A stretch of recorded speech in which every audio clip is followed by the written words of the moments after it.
बच्चों, कैसे हैं आप सब। उम्मीद है कि आप सब घर पर हैं और स्वस्थ हैं। बच्चों, बदल कर अपना व्यवहार करना है कोरोना पर वार। मास्क, सामाजिक दूरी और सैनिटाइज़र हमेशा रखें याद। आज मुख्यमंत्री विद्यालय सुरक्षा कार्यक्रम के अंतर्गत सुरक्षित शनिवार में बाढ़ के दौरान एवं बाढ़ के उपरांत आने वाली समस्याओं और उससे बचाव के बारे में जानेंगे। बच्चों, आज बाढ़ के दौरान एवं बाढ़ के उपरांत जो भी बीमारियां होती हैं उसके बचने के लिए क्या करना चाहिए और क्या नहीं करना चाहिए, इसके बारे में जानेंगे। आज हमारे साथ डॉक्टर हुबे अली हैं जो स्वास्थ्य विशेषज्ञ हैं पटना बिहार यूनिसेफ ऑफिस में। हम इनसे जानेंगे कि बाढ़ के दौरान एवं बाढ़ के उपरांत किस किस प्रकार की बीमारियां होने का खतरा रहता है और इन खतरों से बचने के लिए क्या क्या करना चाहिए। आज SDRF के द्वारा बताया जाएगा कि अगर कोई व्यक्ति गांव में फंस गया है तो उसे कोरोना वायरस के संक्रमण से बचाते हुए कैसे उसे वहां से निकालेंगे। बच्चों, क्या आपको पता है कि संक्रमित पानी को बाढ़ के दौरान पीने योग्य किन किन तरीकों से शुद्ध कर सकते हैं, किस प्रकार से उसे पीने योग्य बना सकते हैं। बच्चों, इन सभी सवालों के जवाब आपको आज के एपिसोड के अंत तक मिल जाएंगे। तो बच्चों, क्या आप तैयार हैं सीखने के लिए? तो चलिए आज के एपिसोड को बहुत ध्यान से सुने और देखें। चलिए आज के सत्र का प्रारंभ करते हैं। मेरे प्यारे बच्चों, नमस्कार। आज हम लोग जानेंगे और देखेंगे कि बाढ़ आपदा की स्थिति में स्वास्थ्य सेवाएं। बाढ़ का स्वास्थ्य पर प्रभाव। बाढ़ के पानी में बहना अथवा डूबना, चोट लगने की संभावना, जैसे बाढ़ के पानी में बह रहे मलबे और जलमग्न वस्तुओं से छुपे हुए गड्ढों में गिरने की संभावना, सामान को इधर उधर करने के दरमियान एवं इमारत के ढहने अथवा क्षतिग्रस्त होने पर तथा बिजली के करंट से, डायरिया संक्रमण आदि रोग का फैलने का खतरा, स्वास्थ्य संबंधी समस्या, चर्म एवं आंख के संक्रमण का खतरा, पंपिंग के लिए उपयोग किए जा रहे जनरेटर से निकल रहे मोनोऑक्साइड धुआं से रासायनिक प्रदूषण का खतरा, विस्थापन के कारण लघु अथवा दीर्घकालिक मानसिक स्वास्थ्य पर प्रभाव, भीड़ भाड़ के कारण स्वास्थ्य पर नकारात्मक प्रभाव, स्वास्थ्य संस्थान के क्षतिग्रस्त होने से पड़ने वाले प्रभाव हैं आवश्यक सेवा पहुंचने में कठिनाई, निरंतर स्वास्थ्य देखभाल प्राप्त करने में कठिनाई एवं विफलता का नुकसान। प्रभावित होने वाली जनसंख्या समूह में बच्चे, गर्भवती माता, बुजुर्ग व्यक्ति, गृहविहीन लोग जिसकी घर पर देखभाल होती है, जिन्हें किसी प्रकार का गंभीर बीमारी है, पर्यटक, वैसे लोग जो शारीरिक रूप से अक्षम है, संज्ञान लेने में असमर्थ अथवा संवेदनहीन है, अल्पसंख्यक आबादी के लोग, सामाजिक रूप से अलग रह रहे लोग। प्रभावित आबादी समूह के साथ काम करने के दौरान ध्यान देने योग्य बिंदु: अस्थायी आवास में समुचित दवा के साथ लोगों का आश्रय की सुविधा, यह सुनिश्चित करना कि गर्भवती माता, बीमार बच्चे और गंभीर रोगग्रस्त व्यक्ति को दवा आपूर्ति में कोई कठिनाई न हो। छोटी एवं स्पष्ट दिशा निर्देश SOP, क्या करें क्या ना करें, समुचित रूप से उपलब्ध हो। पीड़ित लोगों के प्राथमिक उपचार हेतु कार्यकर्ता का प्रशिक्षण, प्राथमिक स्वास्थ्य देखभाल के लिए लगातार व्यावसायिक योजना बनाना। बाढ़ के दौरान टीकाकरण। बचाव कर्मी और राहत कर्मियों को हेपेटाइटिस A और B देना चाहिए। वैसे कर्मी जो सफाई अभियान, सीवेज अपशिष्ट या पेयजल प्रबंधन जैसे कार्य में शामिल चयनित उच्च जोखिम वाले व्यक्तियों के लिए उपरोक्त टीकाकरण की अनुशंसा की जाती है। टेटनस टॉक्साइड का टीकाकरण उन व्यक्तियों का होना चाहिए जिनका समय पर टीकाकरण नहीं हो पाया है अथवा घाव का इलाज करा रहे हों। बाढ़ पीड़ितों में सामान्य हेपेटाइटिस A का टीका आपदा क्षेत्र के प्रकोप को रोकने के लिए नहीं दिया जाता है। आपदा के बाद भी नियमित तौर पर हेपेटाइटिस A का टीका नहीं देने की अनुशंसा की जाती है। टेटनस टॉक्साइड का टीकाकरण उन व्यक्तियों का होना चाहिए जिनका समय पर टीकाकरण नहीं हो पाया अथवा घाव का इलाज करवा रहे हों। बड़े पैमाने पर टेटनस टीकाकरण कार्यक्रम का आयोजन अन्य बीमारियों से बचाव हेतु नहीं किया जाना है। वर्तमान में टाइफाइड का टीका बड़े पैमाने पर लोगों के बीच टाइफाइड से बचाव के लिए नहीं दिया जाना है। भीड़ भाड़ की स्थिति में टीकाकरण से वंचित अथवा अपूर्ण टीकाकरण व्यक्ति में सबसे ज्यादा जोखिम रहता है, खासकर वैसे जो कि भीड़ में रहते हों, को टीके से नियंत्रण होने वाली बीमारी होने का ज्यादा खतरा होता है। खसरा का टीकाकरण पर अधिक से अधिक ध्यान देना चाहिए। बाढ़ के दौरान अथवा बाढ़ में होने वाले संक्रमण, मच्छर के द्वारा संक्रामक रोग का फैलाव हो सकता है। बाढ़ की घटना के कई सप्ताह के बाद भी स्वास्थ्य पर इसका प्रभाव देखने को मिलता है, इसलिए निम्नलिखित प्रक्रियाओं की सिफारिश की जाती है। रोग वाहक कीटाणु के फैलाव पर नियंत्रण सुनिश्चित करना, एकीकृत रूप से रासायनिक, यांत्रिक और जैविक रूप का एक साथ प्रयोग करते हुए खुद को सुरक्षा का पालन करते हुए इसके नियंत्रण के लिए कार्य किया जाना चाहिए। इसके प्रकोप को रोकना, अस्पताल में भर्ती की योजना, आवश्यक संक्रमण नियंत्रण, वकालत, सामाजिक जुटाव, सामग्री, पर्यवेक्षण एवं मूल्यांकन की आवश्यकता होती है जब खतरा बढ़ जाता है अथवा संक्रामक रोग फैल जाता है। रोग का निदान और केस प्रबंधन को मजबूत करें। क्या किए जाने की आवश्यकता है? बाढ़ के दौरान जलमग्न क्षेत्रों से लोगों को निकालकर ऊंचे एवं सूखे स्थान पर पहुंचाना, स्वास्थ्य केंद्र पर आवश्यक सुविधाओं को उपलब्ध करवाना, शहरी बाढ़ग्रस्त क्षेत्रों तक आवश्यक सामग्रियों को उपलब्ध करवाना। पीने के लिए साफ पानी, बाढ़ में डूबे हुए चापाकल, खुले कुएं या नदी का पानी बिना शुद्ध किए हुए न पिएं। पानी को शुद्ध करने के उपाय हैं: पानी को उबालना, पानी को 20 मिनट तक उबालने से हानिकारक जीवाणु नष्ट हो जाते हैं और यह सुरक्षित हो जाता है। पानी ठंडा हो जाने के बाद पिया जा सकता है। हैलोजन टैबलेट का इस्तेमाल, हैलोजन की एक गोली को अच्छी तरह चूर कर लें। इस चूर को प्लास्टिक की बाल्टी या मिट्टी के बर्तन में रखे पानी में डालें। हैलोजन की एक गोली 4 mg 1 लीटर पानी को साफ करती है। इसे अच्छी तरह से मिला दें। इसे आधे घंटे तक ढक कर छोड़ दें और फिर इसे छानकर पी सकते हैं। किसी धातु के बर्तन में रखे पानी में गोली न डालें, यह स्वास्थ्य के लिए हानिकारक है। हैलोजन गोली को खुली हवा में न छोड़ें, इससे इसका असर कम हो जाता है। हैलोजन की गोली को बच्चों की पहुंच से दूर रखें, यह गोली खाने के लिए नहीं है। व्यक्तिगत स्वच्छता एवं घर तथा आसपास की सफाई करें। शौचालय का प्रयोग करें, नियमित रूप से नाखून काटें, रोज नहाएं, घर के आसपास की सफाई रखें। कचरा डालने के लिए गड्ढे का प्रयोग करें, चापाकल के आसपास की सफाई करें। पीने के पानी का रख रखाव, साफ सफाई के अभाव में शुद्ध पानी भी दूषित हो सकता है। पानी की शुद्धता को बरकरार रखने के लिए सावधानी बरतने की जरूरत है। पीने का पानी गहरे चापाकल से भरें और ढक कर लाएं। चापाकल के आसपास गंदगी, काई आदि न जमने दें। पानी पीने का साफ बर्तन में ढक कर रखें। पानी निकालने के लिए डंडी वाले डब्बू का इस्तेमाल करें। हाथ धोने के लिए साबुन का इस्तेमाल, हाथ को साबुन से अच्छी तरह धोने से हम बहुत सी बीमारियों से बच सकते हैं। साबुन से हाथ धोएं। कब? शौच के बाद, खाना पकाने से पहले, कूड़ा या जानवरों को छूने के बाद, खाने से पहले, बच्चों का मल साफ करने के बाद, बच्चों को खाना खिलाने से पहले। हाथ धोने का सही तरीका: हथेली और उंगलियां पीछे की तरफ, आगे की तरफ, उंगलियों और उनकी गांठें, अंगूठे, उंगलियों के पोर, कलाई और बाहें अच्छे से धोएं। डायरिया, दस्त रोग, बार बार पानी जैसे पतले पैखाने होने को दस्त कहते हैं। बाढ़ के दौरान दूषित पानी एवं गंदगी से दस्त होने का खतरा बढ़ जाता है। छोटे बच्चों के लिए यह जानलेवा हो सकता है। दस्त होने पर शरीर में पानी व नमक की कमी हो जाती है। इसे रोकने के लिए बच्चे को पीने की चीजें अधिक मात्रा में दें, जैसे छाछ, नींबू पानी, माड़, ORS का घोल। यदि बच्चा माँ का दूध पीता हो तो स्तनपान कराते रहें। यदि बच्चा ऊपरी आहार ले रहा हो तो उसे भी जारी रखें, इससे शरीर को ऊर्जा मिलती रहेगी। हर दस्त के बाद 2 वर्ष से छोटे बच्चे को चौथाई से आधा कप एवं 2 वर्ष से बड़े बच्चे को आधे से 1 कप घोल पिलाएं। बना हुआ घोल ढक कर रखें एवं 24 घंटे के अंदर ही इस्तेमाल करें। घोल बनाने का तरीका बहुत ही आसान है। साफ बर्तन में 1 लीटर पानी उबालें, पानी ठंडा कर लें। ORS बनाने से पहले हाथ साबुन से धो लें। ठंडे पानी में ORS पाउडर का पूरा पैकेट डालें, इसे अच्छी तरह से मिला लें। साफ बर्तन से ORS पिलाएं।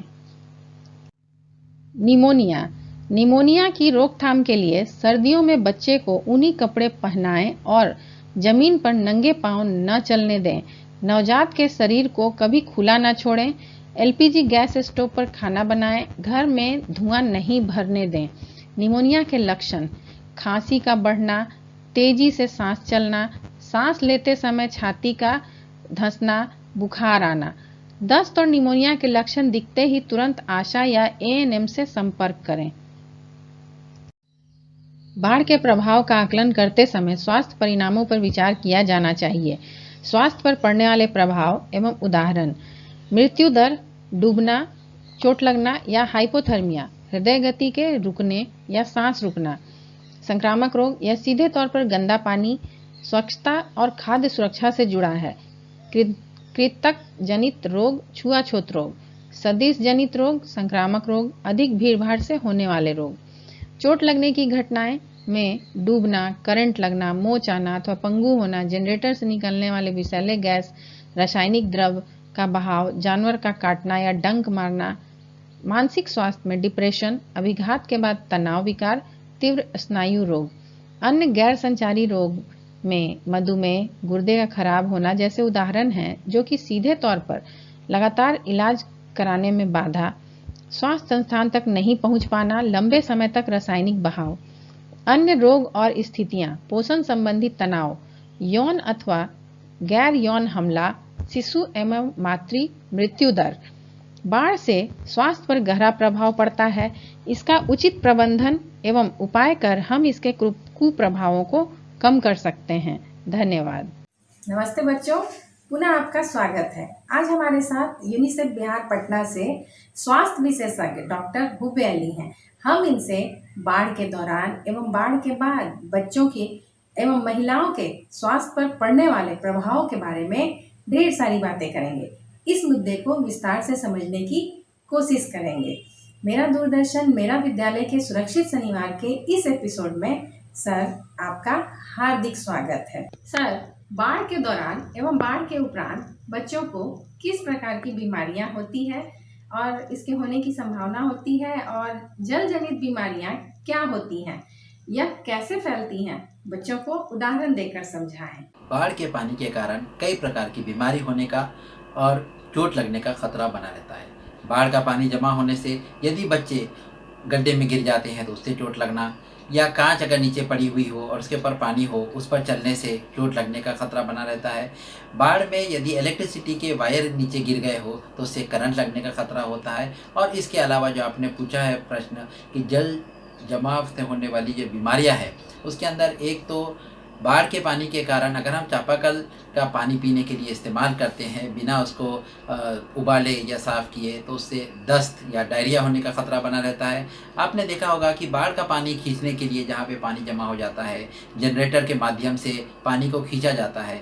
इस जनरेटर से मोनोऑक्साइड निकलता है और इससे फेफड़े की बीमारी या निमोनिया होने का भी खतरा बना रहता है। जल जमाव के कारण मलेरिया और डेंगू जैसी भीषण बीमारी भी होने का खतरा बना रहता है। अब हम देखते हैं कि ये किस तरह से हो सकता है।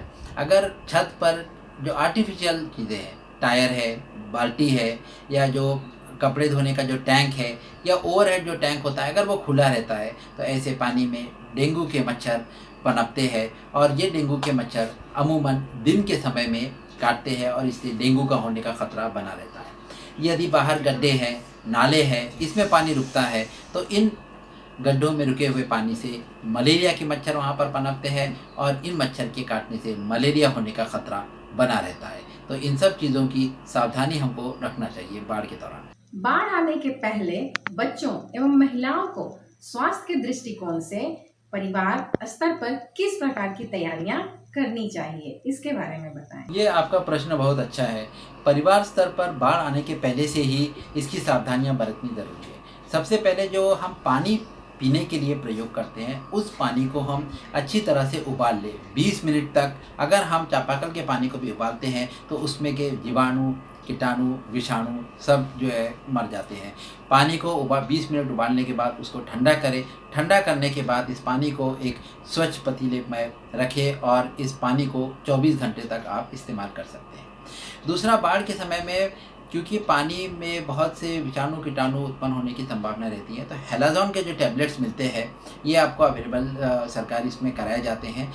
4 मिलीग्राम की जो एक हैलोजॉन की टैबलेट है, ये 1 लीटर पानी को स्वच्छ करती है। तो हैलोजॉन की टैबलेट को बारीक चूरा कर दे, क्रश कर दे और उसको 1 लीटर के पानी में डाल दे। 20 मिनट के बाद इस पानी का यदि हम इस्तेमाल करते हैं 24 घंटे के अंदर, तो ये पानी स्वच्छ रहता है। दूसरी बात है, आसपास की साफ़ सफाई रखना बहुत ज़्यादा ज़रूरी है। हम लोग ख़ास तौर पे ध्यान रखें कि बाल्टी या किसी चीज़ में या बाहर गड्ढों में पानी का जमाव न होने दें। अगर हमारे आसपास में नाला है, तालाब है, तो उसमें एक ढक्कन जो है तेल डाल दें ताकि उसमें मलेरिया के या डेंगू के मच्छर ना पनपें।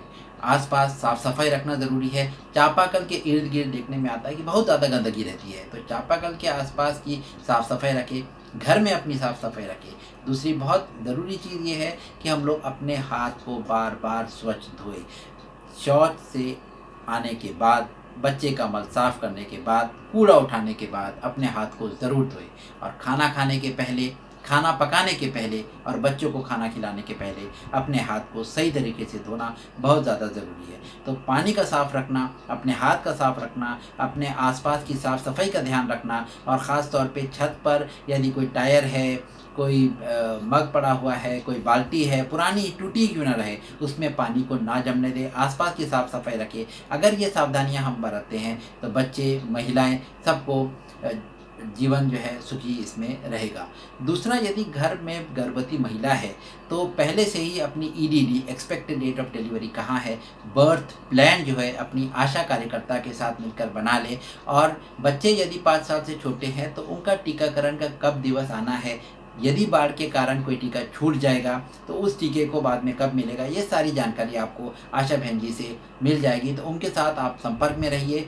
और ये यदि हम आशा के साथ मिलकर अपना बर्थ प्रिपेयर्डनेस प्लान या बच्चे का टीकाकरण का प्लान बना लेते हैं तो मेरे को लगता है कि ये सावधानियाँ बरतेंगे तो हम लोग, बाढ़ यदि आ भी जाती है तो हम लोग प्रिपेयर रहेंगे। सर, इस बार तो बाढ़ के दौरान विभिन्न प्रकार की स्वास्थ्य समस्याओं के साथ कोरोना का संक्रमण होने का खतरा भी जुड़ गया है। इससे बचाव के लिए आप क्या सलाह देंगे? ये आपने सही कहा है कि इस समय बाढ़ का भी खतरा मंडरा रहा है और कोरोना का तो महामारी से पूरा विश्व, पूरा देश और बिहार भी जूझ रहा है। तो मेरी सलाह यही होगी कि जैसे कोरोना काल अभी चल रहा है तो हम लोग एक दूसरे से हाथ न मिलाएं। जो हमारा भारतीय सभ्यता का तरीका है, नमस्ते करके, सलाम करके, दूर से ही दूसरे लोगों से वार्तालाप रखें। 2 गज़ की दूरी मेंटेन करें, बहुत ज़्यादा ज़रूरी है। दूसरा, बहुत ज़रूरी है कि हम जहाँ कहीं पर भी जाए कॉटन के कपड़े से बना हुआ मास्क का इस्तेमाल ज़रूर करें। कुछ स्टडीज़ ऐसी भी आई है जिसमें ये पता चला है कि अगर 2 लोग आपस में मास्क इस्तेमाल करते हैं तो 98% तक कोरोना के इस फैलने के ख़तरे को हम लोग रोक सकते हैं। और तीसरा, बहुत इम्पॉर्टेंट ये है कि अपने हाथ को बार बार पानी से और साबुन से स्वच्छ धोएं। हाथ को धोने से 2 फ़ायदे हैं। एक तो दस्त के फैलने का खतरा जो बाढ़ में भी रहता है वो भी बच जाएगा और कोरोना वायरस के खतरे को फैलने से भी हम लोग बचा सकते हैं। दूसरा, बहुत इम्पॉर्टेंट ये है इस कोरोना काल में कि हम लोग घर में ही रहे। अगर कुछ आवश्यक है, ज़रूरी है तो लॉकडाउन के बाद में बाहर निकला जा सकता है, पर कोशिश यही की जाए कि हम लोग घर में रहे। घर में भी आपस में जितनी दूरी मेंटेन करके रखना है वो मेंटेन करें। अपने हाथ को पानी से बार बार धोए और साथ में स्वच्छ पानी का इस्तेमाल करें। यदि हम ये चीज़ों का पालन करते हैं तो हम लोग कोरोना के इस महामारी से और बाढ़ से होने वाली दस्त और बाकी खतरे से, जो मैंने अभी बताया कि मच्छर के काटने से मच्छरदानी का इस्तेमाल करें, ये करें तो हम लोग, मेरे को लगता है कि इस दोनों महामारी से हम लोग बच सकते हैं। सर, आपके अनुसार रिलीफ कैंप में बच्चों और महिलाओं को ध्यान में रखते हुए कौन सी स्वास्थ्य सेवाओं का होना आवश्यक है? बाढ़ में अभी आप जैसे देख रहे हैं कि कोरोना की महामारी भी फैली हुई है, तो दुहिया खतरा है। एक तो कोरोना की महामारी फैली हुई है और बाढ़ का भी खतरा है। तो इसमें अगर रिलीफ कैंप लगते हैं तो बहुत ज़्यादा ज़रूरी है कि फिज़िकल डिस्टेंसिंग, 2 गज़ की दूरी हम लोग बनाए रखें। रिलीफ कैंप के अंदर भी और बाहर भी 2 गज़ की दूरी मेंटेन रखना ज़रूरी है। ख़ास तौर से महिलाओं और बच्चों के लिए रिलीफ कैंप में कोई स्पेशल सेफ्टी के साथ में उनके रहने की व्यवस्था की जाए। यदि महिला के साथ में 2 साल से छोटा बच्चा है तो उनको दूध पिलाने के लिए ब्रेस्ट फीडिंग कॉर्नर का इस कैंप में होना ज़रूरी है। दूसरा, बच्चे यदि छोटे हैं, 2 साल से छोटे बच्चे हैं, तो उन बच्चों का एक रैपिड असेसमेंट किया जाए। अगर रैपिड असेसमेंट में मीज़ल्स का टीका, खसरे का टीका 70% से कम बच्चों में है तो मीज़ल्स का टीका ख़ास मुहिम करके लगाया जा सकता है। अगर 70 से ऊपर प्रतिशत है तो मीज़ल्स का टीकाकरण उस समय में कैंपेन करने की ऐसी ज़रूरत नहीं पड़ती है। दूसरा, गर्भवती महिलाएं यदि कैंप्स में है तो उनको आयरन की गोली, कैल्शियम की गोली और आहार, पौष्टिक आहार 4 टाइम सुनिश्चित किया जाए। बच्चों के लिए ORS का जो है पॉकेट्स वहाँ पर हम लोग रखेगी। कभी किसी को दस्त हो जाता है तो वहीं पर उनका इलाज किया जाए। और इसी के साथ में यदि वायर वगैरह कुछ गिरने से यदि इलेक्ट्रिसिटी के करंट लगने का ख़तरा बना रहता है तो उसकी सेफ्टी के मेजर्स और प्रिकॉशंस लेना ज़रूरी है। यदि हम इन बातों का ध्यान रखते हैं तो निश्चित तौर पे हम बच्चे और गर्भवती महिला इनको सुरक्षित और स्वस्थ रख सकते हैं। सर, आज के एपिसोड में महत्वपूर्ण जानकारियों से अवगत कराने के लिए आपका बहुत बहुत धन्यवाद। धन्यवाद। बच्चों, आज आपने बहुत सारी बातों को जाना और सीखा। उम्मीद करती हूँ आप इसे याद रखेंगे और अपने उपयोग में लाएंगे। इसी के साथ आप सभी को बहुत बहुत धन्यवाद और नमस्कार। प्यारे बच्चों, नमस्ते। नमस्ते। आज के सत्र में आपने बाढ़ एवं उससे बचाव के उपाय के बारे में जाना। बच्चों, अभी मानसून का समय है, बाढ़ आने की संभावना अत्यधिक है। बाढ़ आने के बाद ऐसा होता है कि पेयजल स्रोत जितने भी हैं, पानी पीने के जो स्रोत हैं वो सारे डूब जाते हैं, चापाकल वगैरह सारे डूब जाते हैं। तो उससे बाढ़ के पानी से चापाकल में संक्रमण होने की संभावना बढ़ जाती है और वो पानी प्रदूषित हो जाता है, संक्रमित हो जाता है, जिससे पीने से किसी को बीमारी कोई हो सकता है।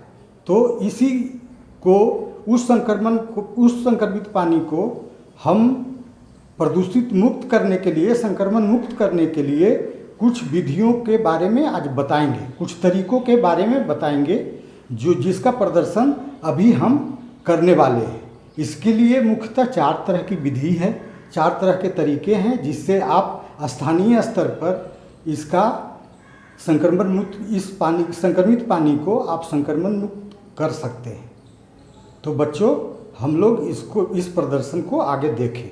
बच्चों, अभी हम पहला तरीके के रूप में देखेंगे, पहला विधि के रूप में देखेंगे कि हम बाढ़ का पानी जो है जिसमें मिट्टी और गाद या अन्य गंदगी घुला हुआ है उसे कैसे साफ करेंगे। तो इसके लिए बच्चों हम लोग एक बाल्टी में बाढ़ का पानी, गंदा पानी ले लेते हैं और उसे हम लोग उसके बाद एक फिटकिरी लिया जाता है।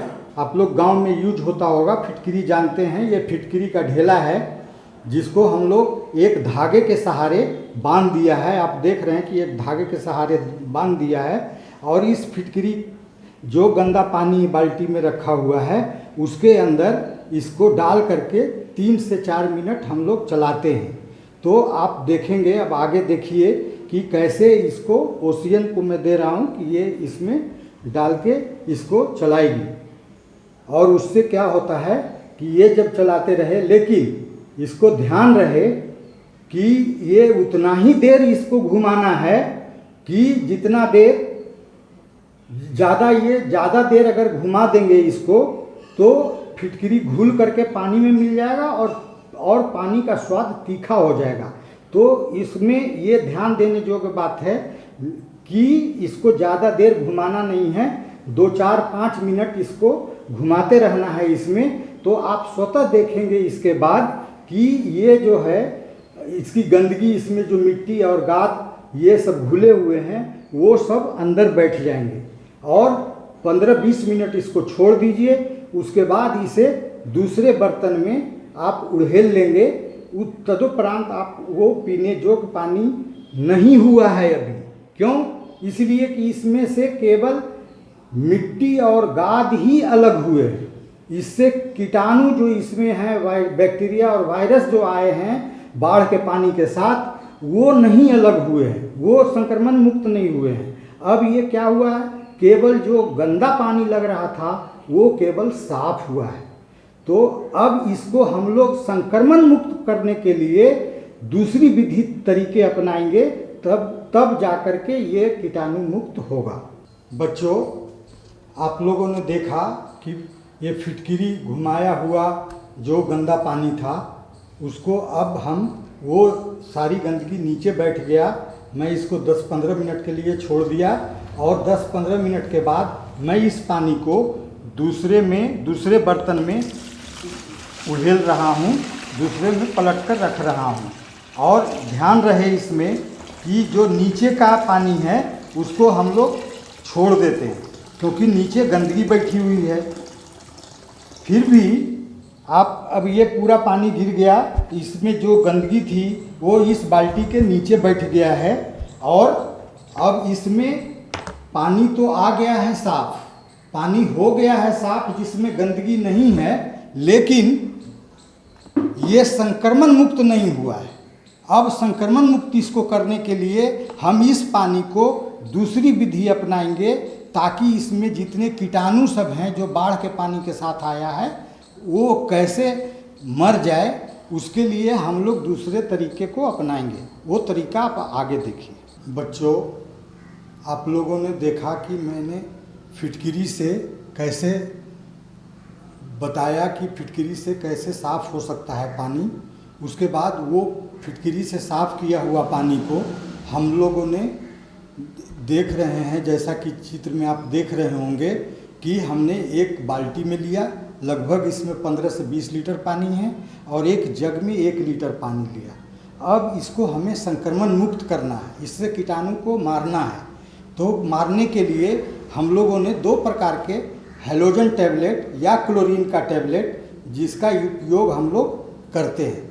अब इसमें यह क्लोरीन का टैबलेट या हैलोजन का टैबलेट ये 2 तरह के आते हैं, 2 पावर के आते हैं।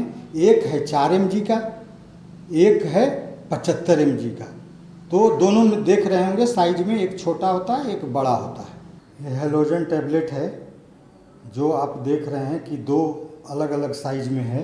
ये जो छोटा है वो 4 mg है और ये बड़ा है जो 75 mg है।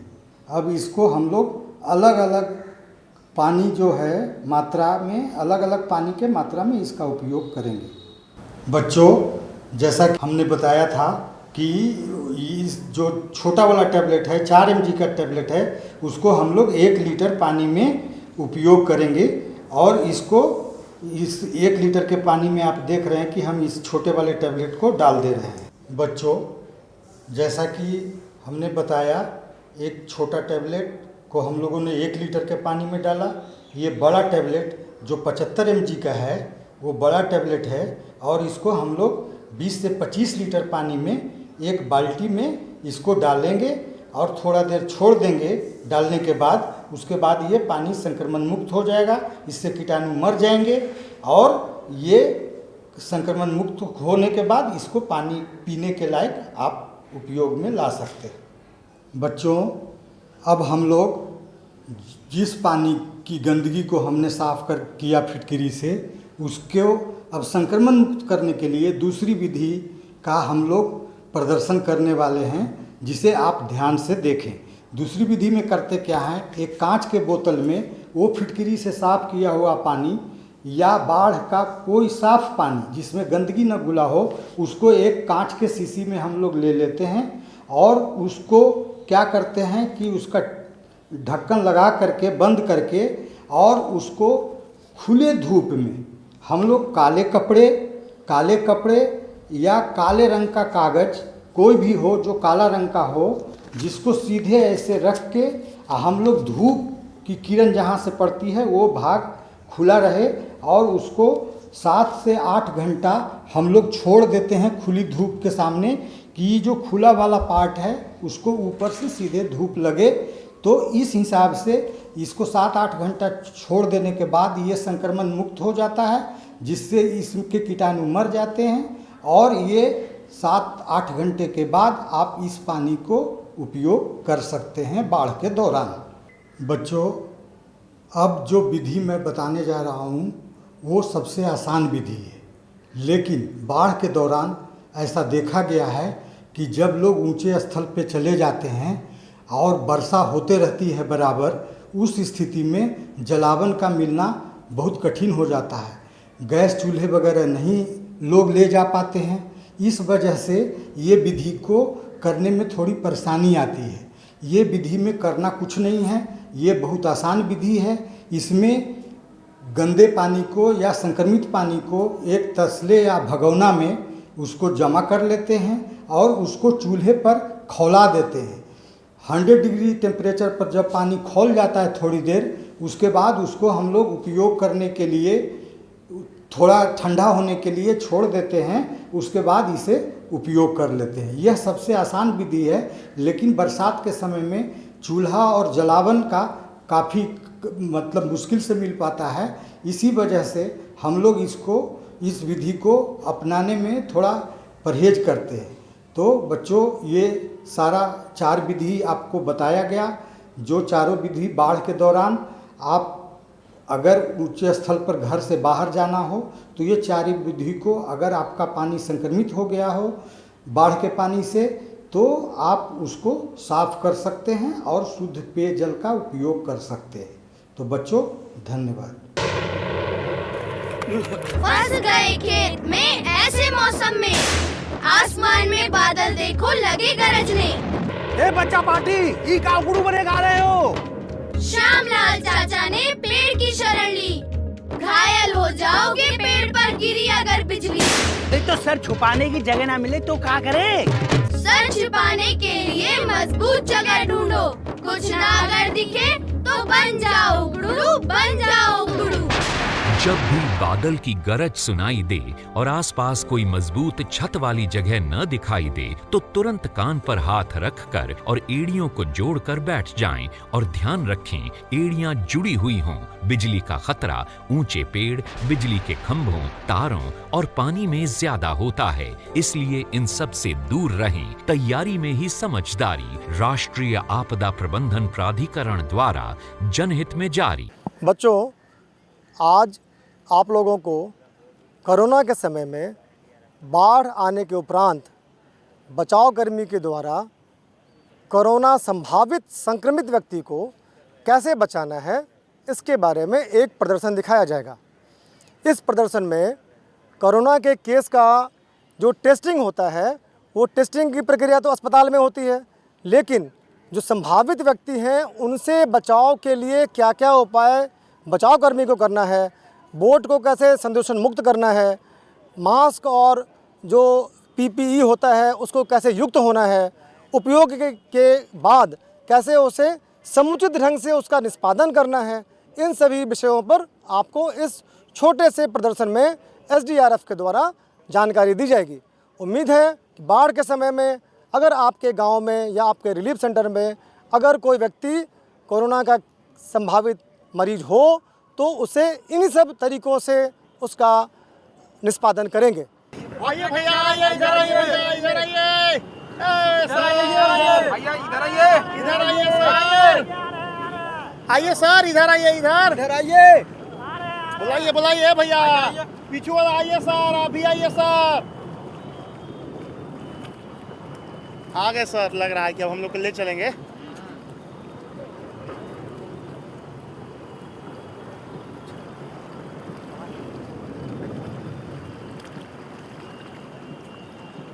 आइए सर, आइए आइए सर, आइए आइए। आप ही लोग के लिए आए हैं सर, समस्या। हमने के गांव के सर बांध टूट गया है और गांव में पानियों बढ़ रहा है।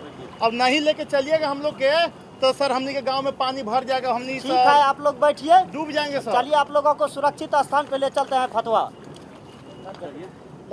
लाइफ जैकेट आइए, पानी। हाँ, पहनिए जी।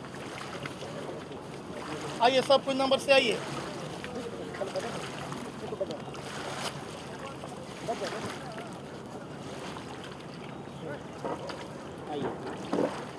नागेंद्र, तुम बताओ, तुम्हारे साथ हम नहीं बैठेंगे, तुम बाद में आना दूसरा ट्रिप में। मैं क्यों नहीं आऊँ? तुम मत बैठो, तुम्हारे बाप का वोट है, मैं बैठूंगा। ए मुखिया जी, इनको समझाइए ना, इनको सर्दी खांसी भैल है, अब बातें नहीं समझ रहा है। कह रहे दूसरा ट्रिप में आने के लिए तो बातें नहीं मान रहा है। अरे तो इसमें क्या हुआ, बरसात के दिन में तो सबको सर्दी खांसी बुखार होता है, हमको कोरोना थोड़ा हुआ है जो हमसे आप लोग छुआछूत कर रहे हैं। देखिए मुखिया जी, ये अपने मामा के गांव से आया है, इनके मामा के लड़का का कोरोना हुआ था जो दिल्ली से आया था। अच्छा, और उसके साथ ही पॉजिटिव निकला है एक मामा का लड़का? हाँ, पूछिए नहीं से पॉजिटिव निकला है। चाचा जी आप बताइए ना, हमको बैठने नहीं दे रहा। बैठने दीजिए, हमको बैठने दीजिए। नहीं, ऐसा कीजिएगा तो हम आपके साथ नहीं जाएंगे। जिसको हुआ था उसको नहीं हुआ था, हम तो बोट में बैठेंगे। अरे जीत तो एकदम पक्का मालूम है ना कि एक मेरा भाई के हुआ मामा ही गेल था।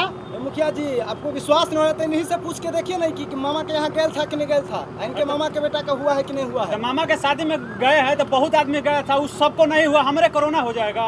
अच्छा सुनो सुनो, तो अब नहीं हुआ था तो अब हो जाएगा, क्या कि लाखों आदमी के देश में हो रहा है, ये छुआछूत का बीमारी है। हल्ला मत कीजिए, हल्ला मत कीजिए। अच्छा तुम मामा ही गेल था कि ना? मामा यहाँ गए थे तो जिसको हुआ है उसको नहीं हुआ है कि मेरा भाई के हुआ नहीं है, उसको हुआ है, हमरा थोड़े हुआ। तो ठीक है, लड़ाई झगड़ा मत करो आप लोग, मुखिया जी की इज्जत रखिएगा कि नहीं? रखेंगे, काहे नहीं रखेंगे। ठीक है, आप दोनों के हम अलगे से व्यवस्था करा रहे हैं, इनको अभी जाने दीजिए, अगला टिप में आपको अलगे से व्यवस्था हम कराएंगे। ठीक है? ठीक है, ठीक। चलिए चलिए बोट खोलिए, हम लोग चलते हैं। हाँ हेलो, हॉस्पिटल से बोल रहे हैं? और यहाँ हमारा गांव में एगो कोरोना पॉजिटिव के संभावित मिला है, हम लोग बाढ़ में फंसे हुए हैं, यहाँ पर मेडिकल टीम के भेजिए, अब इनको ले जा कर के और आज इनके परिवार को हम यहाँ पर रोक लिए हैं, इनको ले जा कर के आज इनका परिवार का जांच करवाइए, नहीं तो इससे हम लोग का भी दिक्कत हो सकता है। अभी हम इनको रोक लिए हैं, जल्दी से स्वास्थ्य टीम यहाँ पर भेजिए। ठीक है। हेलो सर, हम जिस गांव में आए थे रेस्क्यू करने के लिए, उस गांव में एक कोरोना संदिग्ध मरीज मिला है, उसको अभी उसी गांव में छोड़ के हम लोग और जो आदमी हैं उसको सुरक्षित जगह पर ले जाकर के छोड़ रहे हैं। उसके बाद फिर पीपी पहन के हम लोग आएंगे, तब तक आप जो है स्वास्थ्य कर्मी का रिलीफ केंद्र में व्यवस्था करके रखिए ताकि उसका कोरोना का जांच हो सके। ठीक है, हम प्रबंध करवा रहे हैं। ठीक है सर।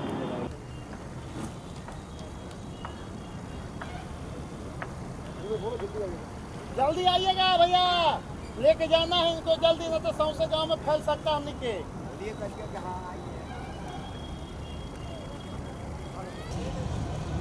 सर हम लोग को ठीक है ना?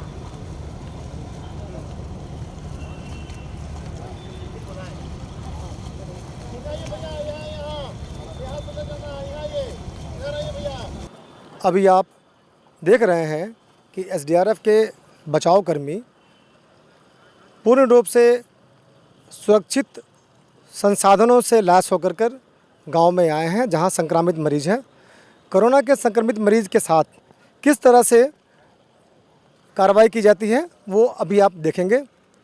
मुखिया जी ने गांव वालों को बोला और गांव वालों को रोकने के बाद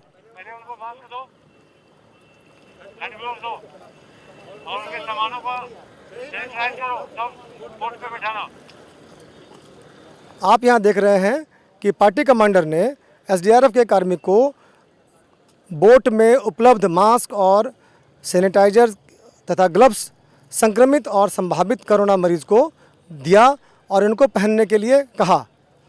इनके पहनने के क्रम में दोनों जो रेस्क्यूअर्स हैं इनके सामान की संदूषण मुक्त करेंगे। यहाँ हम साथ साथ बताते जाएं कि संदूषण मुक्त करने की इस कार्रवाई में इनके जो पीठ पे स्प्रे मशीन है उसमें ब्लीचिंग पाउडर या सोडियम हाइपोक्लोरेट लगाया जाता है। सोडियम हाइपोक्लोरेट या ब्लीचिंग पाउडर के घोल के साथ इनके सामानों को कोरोना के संभावित संक्रमण से मुक्त की जाती है। अब इनके सामान को सुरक्षित मान करके बोट में रखा जा सकता है। अब देखिए इंफ्रारेड थर्मामीटर के द्वारा इनके बुखार की जांच की जा रही है। जैसा कि हमारे रेस्क्यूअर्स ने बताया कि इनको इन दोनों संभावित व्यक्तियों को बुखार है। इनके सामान के साथ सुरक्षित दूरी बनाते हुए इनको बोट में बैठने की व्यवस्था कर रहे हैं।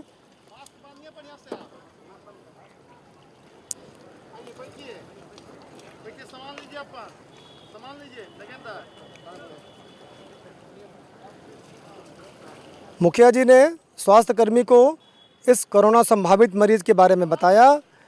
एसडीआरएफ के कार्मिक पूर्णतया सुसज्जित होकर के अपने आप को बचाते हुए इनको लेकर जा रहे हैं। इसे रिलीफ सेंटर तक पहुंचाने की जिम्मेदारी बचाव कर्मी का है। रिलीफ सेंटर में स्वास्थ्य कर्मी द्वारा इनके स्वास्थ्य का कोरोना टेस्ट का आज ही परीक्षण होगा और उसके बाद इनके अगर इनका टेस्ट पॉजिटिव आता है तो इनके अस्पताल में भर्ती कराया जाएगा, अन्यथा इनको कुछ और दिनों के लिए क्वारंटीन में रखा जाएगा। ये कोरोना मरीज के साथ में जो संक्रमण से बचने के लिए उपाय किए जा रहे हैं उसको आपने देखा। अब इसका अंतिम भाग अभी आप देखेंगे।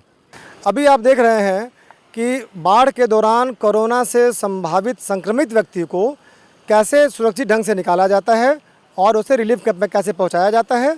अभी आप देख रहे हैं कि एसडीआरएफ की टीम ने इनके सामान को सैनिटाइज किया, संक्रमण मुक्त किया और इनको बोट से सुरक्षित ढंग से पहुंचाया, इनको ग्लव्स पहनाया।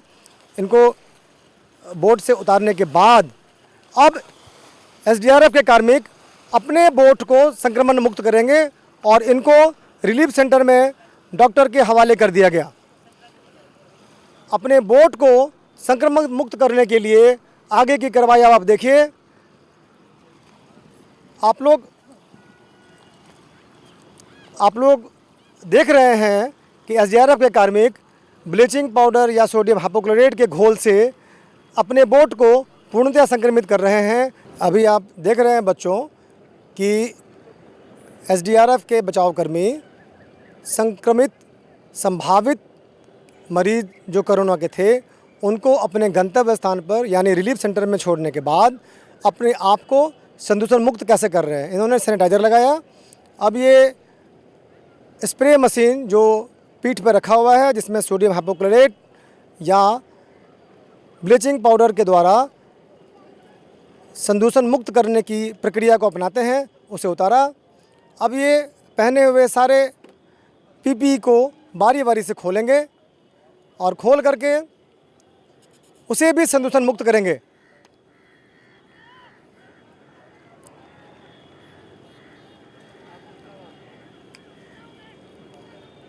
ये एक दूसरे का पीपीई खोलने में मदद कर रहे हैं।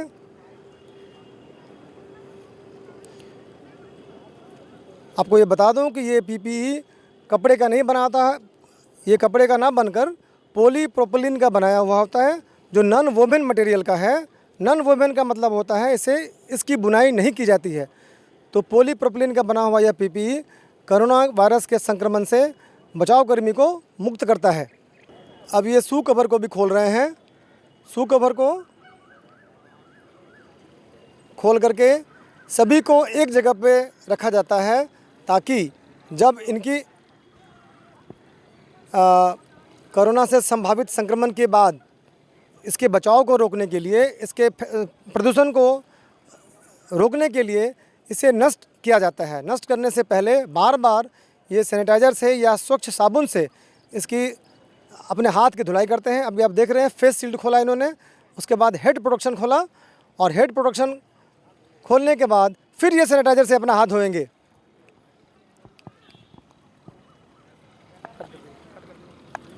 अभी आप देख रहे हैं कि फेस शील्ड खोलने के बाद और हेड प्रोटेक्शन खोलने के बाद इन्होंने फिर से अपने हाथ को सैनिटाइज किया। अब सबसे अंत में ग्लव्स और फेस मास्क खोलने की प्रक्रिया अपनाएंगे। फेस मास्क को खोल करके इन्होंने रख दिया। अब ये ग्लव्स खोल करके एक बार पुनः या तो सैनिटाइज़र से या साबुन से अपने पूरे हाथ को फिर से धोएंगे। पानी में साबुन से हाथ धोना ज़्यादा सुरक्षित और उपयुक्त माना जाता है क्योंकि कई बार सैनिटाइज़र से आपके हाथ के दोनों तरफ के पोर्स में, उंगलियों के बीच के गैप में स्वच्छतापूर्वक साफ़ नहीं हो पाता है, इसीलिए साबुन से धोना ज़्यादा उपयुक्त माना गया है। बचाव कर्मी ने साबुन से अपने अंत में अपने हाथ को, अपने बाकी अंगों को धोया और ये प्रक्रिया को अपना करके कोई भी बचाव कर्मी कोरोना संक्रमित संभावित मरीज को अपने गंतव्य स्थान पर सुरक्षित ढंग से पहुंचा सकता है। इस प्रक्रिया में जितनी सावधानियां बरती गई वो सारी सावधानियां सरकार द्वारा बताए गए मानदंड को पूरा करती है। इस तरह से अगर हम किसी संभावित मरीज को सुरक्षित स्थान पर ले जाते हैं तो बचाव कर्मी को तथा गांव के अन्य सदस्य को किसी तरह से नुकसान होने की या वायरस के फैलने की संभावनाएं नहीं होती है। अब अंत की कार्रवाई को देखें। अंत में इन्होंने पीपीई को उसी स्प्रे मशीन से फिर से स्प्रे किया और अब ये उस पॉलीप्रोपिलीन के बने हुए जो उनके कपड़े थे, जो पीपीई थी, उसको डिस्पोज ऑफ करेंगे, यानी उसको सुरक्षित जगह पे या तो गाड़ देंगे गहराई करके ज़मीन के अंदर में, या उसे जलाया जाएगा। यहाँ अंत में एक बात, इम्पॉर्टेंट बात बताने की थी कि आपका फेस मास्क या आपका ग्लव्स हो, उसे व्यवहार में लाने के बाद उसे यूं ही कहीं ना फेंकें, उसे सोडियम हाइपोक्लोराइट या ब्लीचिंग पाउडर से संदूषण मुक्त करके तभी हम उसको जला दें या उसको ज़मीन में गहराई में गाड़ दें, ताकि दूसरे तक वो संक्रमण ना फैलाए। इस पूरे प्रोग्राम को आप लोगों ने देखा। आप सभी बच्चों का एक बार पुनः धन्यवाद। बच्चों नमस्ते। उम्मीद है आप लोग इस बारिश के मौसम में सुरक्षित होंगे। जैसा कि आपको पता है, बारिश के मौसम में बारिश होने से बाढ़ का खतरा बहुत बढ़ जाता है। खासकर उत्तर बिहार की नदियां आजकल अत्यधिक रूप से जल से भरी पड़ी हैं और पिछले 3 सप्ताह से हम लोग बारिश से और बाढ़ से होने वाले खतरे और उससे बचाव के संदर्भ में आपको बता रहे हैं। उम्मीद करता हूं आपको इन सभी कार्यक्रम से बहुत ही फ़ायदा हो रहा होगा और सीखने को बहुत कुछ मिल रहा होगा। तो बच्चों, इस बार भी आपको काफ़ी कुछ सीखने को मिला। तो अब हम लोग जो आपने सीखा है उसके आधार पर आपसे कुछ प्रश्न पूछेंगे, अर्थात क्विज खेलेंगे। तो क्विज का नियम आपको पता है। क्विज का नियम यह है कि आपको प्रश्नों को ध्यान से सुनना है, उनके विकल्पों को सही से चयन करना है और उसका उत्तर देना है। और इसके पश्चात हम आपको एक गृह कार्य भी देंगे जिसको आपको सप्ताह भर करना भी है। तो क्या बच्चों आप लोग तैयार हैं कॉपी और कलम के साथ? तो चलिए क्विज की शुरुआत करते हैं। आज के सत्र के सवाल आपके सामने हैं। पहला सवाल, बाढ़ के समय कौन से खतरे ज्यादा होते हैं? इसके विकल्प हैं। पहला, पानी में डूबने का खतरा होता है। दूसरा, प्रदूषित खाना और संक्रमित पानी पीने से बीमार होने का खतरा होता है। तीसरा, आवागमन के मार्ग का बंद होने का खतरा होता है। चौथा, खो जाने का खतरा होता है। पांचवा, उपरोक्त सभी खतरे होते हैं। तो बच्चों इसका सही जवाब है पांचवा विकल्प, अर्थात उपरोक्त सभी खतरे होते हैं। दूसरा सवाल, बाढ़ आने से निम्न में से किस प्रकार की क्षति होती है? इसके विकल्प हैं। पहला, घर मकान ध्वस्त हो जाते हैं। दूसरा, फसल बर्बाद हो जाते हैं। तीसरा, मानव क्षति होती है। चौथा, पशु पक्षियों की क्षति होती है। और पांचवा, उपरोक्त सभी प्रकार की क्षति होती है। तो बच्चों इसका सही जवाब है पांचवा विकल्प, उपरोक्त सभी प्रकार की क्षति होती है। तीसरा सवाल, रिलीफ कैंप में कोरोना के संक्रमण से बचने के लिए इनमें से कौन सी सावधानियां बरतनी चाहिए? तो इसके विकल्प हैं। पहला, मास्क का प्रयोग हमेशा करना है। दूसरा, सामाजिक दूरी बनाकर रखना है। तीसरा, कैंप से बाहर बेवजह नहीं घूमना है। चौथा, व्यक्तिगत साफ सफाई पर ध्यान देते हुए बार बार साबुन से हाथ धोते रहना है। पांचवा, उपरोक्त सभी। बच्चों, रिलीफ कैंप में कोरोना के संक्रमण से बचने के लिए कौन कौन सी सावधानियां बरतनी चाहिए इसके बारे में हमने पहले भी आपको बताया है। और अगर उन सब बातों को अगर आप याद करें तो आपको सही जवाब मिल जाएगा। और सही जवाब है पांचवा विकल्प, अर्थात उपरोक्त सभी। चौथा सवाल, बाढ़ से बचाव हेतु इनमें से क्या आवश्यक है? इसके विकल्प हैं। पहला, बाढ़ के पूर्व तैयारी करना, दूसरा बाढ़ के दौरान उचित सावधानी रखना, तीसरा बाढ़ के बाद विभिन्न व्यवस्थाओं एवं सेवाओं को बहाल करना और चौथा उपरोक्त सभी आवश्यक है। तो बच्चों इसका सही जवाब है चौथा विकल्प अर्थात उपरोक्त सभी आवश्यक हैं। पांचवा सवाल, बाढ़ आने के उपरांत निम्न में से किस प्रकार की बीमारी होती है? इसके विकल्प हैं पहला डायरिया, दूसरा टाइफाइड, तीसरा चर्म रोग, चौथा मलेरिया और पांचवा उपरोक्त सभी। बच्चों यह सवाल पहले भी हमने आपसे पूछा है, तो आपको उम्मीद है आपको इसका सही जवाब मालूम होगा। इसका सही जवाब है उपरोक्त सभी, अर्थात बाढ़ आने के पश्चात डायरिया का भी खतरा होता है, टाइफाइड का भी खतरा होता है, चर्म रोग का भी खतरा होता है और मलेरिया का भी खतरा होता है। छठा सवाल, बाढ़ के दौरान पेयजल स्रोत को संक्रमण मुक्त करने के लिए इनमें से किस पाउडर का उपयोग किया जाता है? इसके विकल्प हैं पहला ब्लीचिंग पाउडर, दूसरा बोरिक पाउडर, तीसरा बेंजामिन पाउडर, चौथा चारकोल पाउडर। बच्चों मुझे उम्मीद है इसका भी जवाब आपको पता होगा। इसका सही जवाब है पहला विकल्प अर्थात ब्लीचिंग पाउडर। बच्चों अभी तक हमने आपसे 6 सवाल पूछे, अब वक्त है गृह कार्य का। आज आपने बाढ़ एवं इससे बचाव के बारे में सीखा।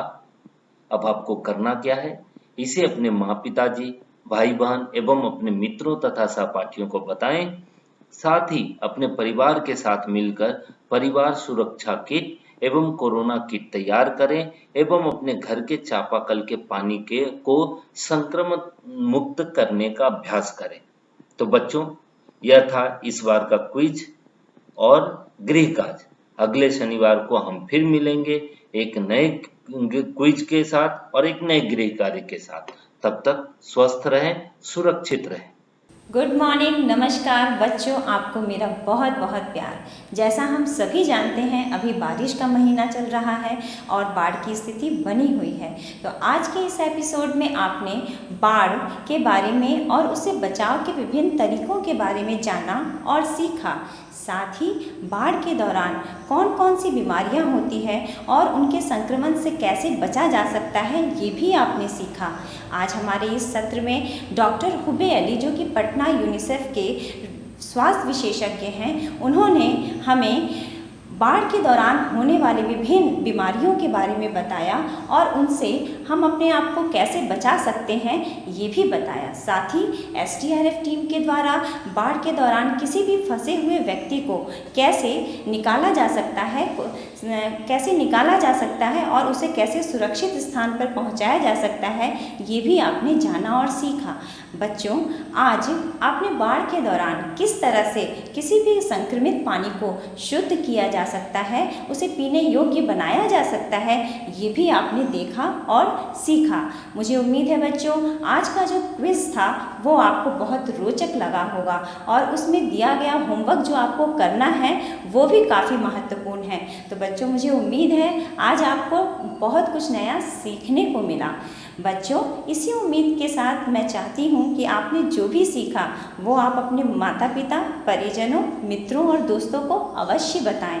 तो इस शनिवार की तरह हर शनिवार को मैं एक नए विषय पर बहुत सारी जानकारियाँ लेकर आपसे मिलती रहूँगी। बच्चों मुझे उम्मीद है अगले शनिवार को सुबह 9 बजे डीडी बिहार चैनल पर इसी समय इस कार्यक्रम को आप अवश्य देखेंगे। तो बच्चों तब तक के लिए मैं आपका इंतज़ार करूँगी। घर पर रहें, सुरक्षित रहें, हमें घर पे रहना है और कोरोना को हराना है। नमस्कार।